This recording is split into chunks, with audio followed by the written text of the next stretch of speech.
Hello again, everybody, and welcome to day 2 of my week of book review challenge, or whatever you would like to call it. So, as you guys know, I am doing a full week of book reviews from this Monday through Friday. There will be one new book review a day on my channel. If you haven't checked out yesterday's book review, you totally should, because I did Divergent by Veronica Roth, which is an awesome book. So I kind of never accounted for the fact that there might be a tie, which was stupid of me. But there was. So there was a three-way tie between Stolen by Lucy Christopher, Uglies by Scott Westerfeld, and then Beautiful Disaster by Jamie McGuire. Did I get all those names right? Yes. So I just kind of decided to pick one. So today I'm going to be reviewing Beautiful Disaster, and I picked this book because a sequel's coming out, so I kind of wanted to, get it some attention.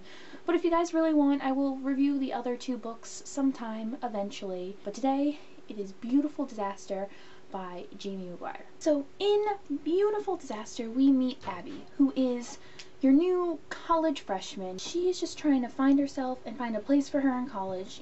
Typical college freshman stuff, right?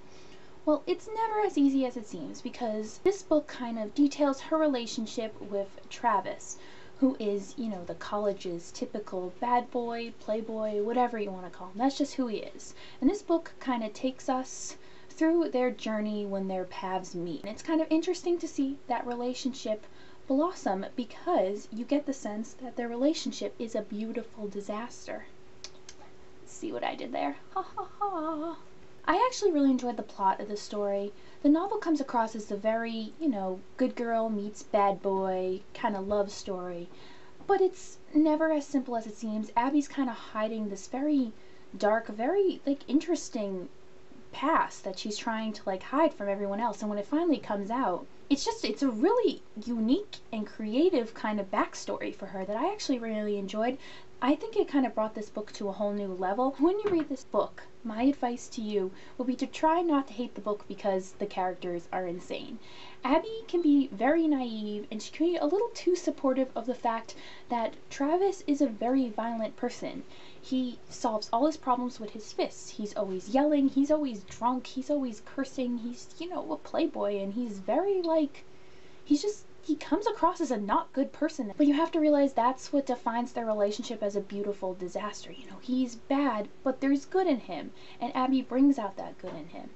And that kind of, makes their relationship that beautiful disaster, which is what the whole book is about. And as much as you want to hate Travis for being this crazed, violent guy, and as much as you want to hate Abby for supporting it a little bit too much, even if she doesn't mean to, you can't, because it's who they are, and I would not put the book down just because of the characters. They have some really interesting backstories. You see them develop a lot, and it's really interesting to see their paths cross. I would just keep that in mind when you're reading the book. I would not categorize this book as young adult. I'd say it probably belongs in the new adult genre, which is that up-and-coming genre that's more for, someone who's maybe outgrown YA a little bit, or doesn't, feel like they connect with, high school kids in the YA books anymore, and maybe would like something that's a little bit more their pace. I mean, this takes place on a college campus.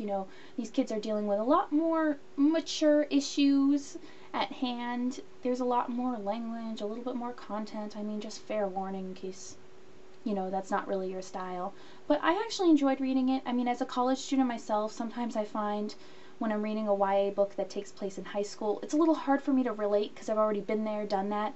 So I like reading new adult books, and I like seeing something happen on a college campus. I like seeing people my own age kind of, interact, and seeing them deal with a lot more mature, real-world issues that are out there. I would say if you want to, break out a YA a little, I would recommend reading something in the new adult genre. I mean, this book was interesting. It wasn't incredible, life-changing book, and I would say keep that in mind when you're reading it. It was a guilty pleasure novel, but it was entertaining. I'd say if you take it too seriously, you might not like it. So, read it for fun. Read it, knowing that it's not the next American novel that will change your life. There is a sequel coming out soon. I think it's called Walking Disaster, but if I'm wrong, I don't want to put that in the video. But if I'm right, hey guys, I was right.